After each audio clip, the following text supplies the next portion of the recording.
We are just a few hours away from finding out where the next generation of NFL stars will play in the fall as the annual draft kicks off.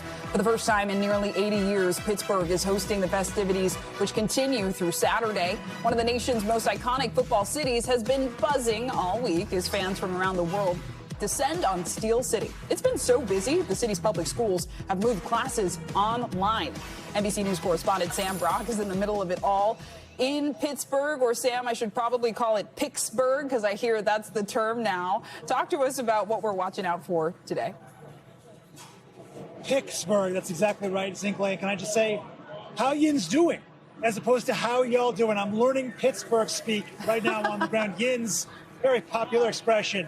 Figured I would drop that in your lap. Over my shoulder, Zinkley, what you're going to see is just a flood of people. This is North Shore Drive. It's closed down. It's one of the many streets that have closures today, along with bridges and pretty much every other public access point you can imagine because of just the absolute congregation of fans from all over the place. You mentioned there's a 300,000 person population in Pittsburgh.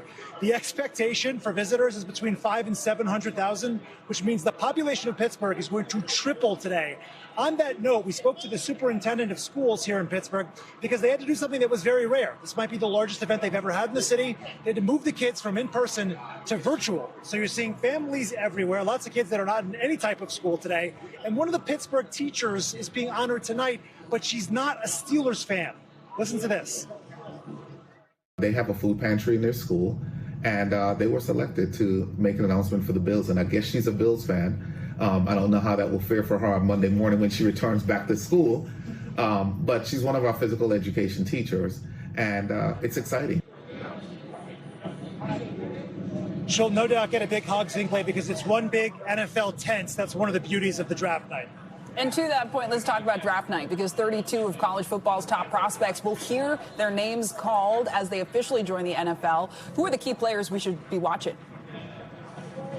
I would draw your attention to two schools that have sort of over-indexed in possible first-round draft picks. Ohio State being at the top of that list, Zinkley. There are four guys, some of whom are considered to be generational prospects at their position, like Caleb Downs at the safety position, Arvell Reese, super high ceiling as a linebacker, could go second overall. Four guys in the top 5 or 6 picks. That would be really incredibly remarkable and a testament to how good the Ohio State program is. Miami as well has the likes of Ruben Bain, Francis Malagoa, and other elite prospects. So I will leave you with this. If you're a New York Giants or Jets fan, 4 of the top 10 or 4 of the top 16 picks, a half of the first round, are going to these two guys, right? To the Giants and to the Jets. They're going to dictate the terms of where this goes for the rest of the night.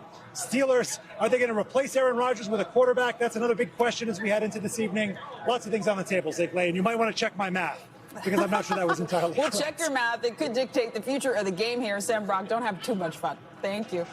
We thank you for watching, and remember, stay updated on breaking news and top stories on the NBC News app or watch live on our YouTube channel.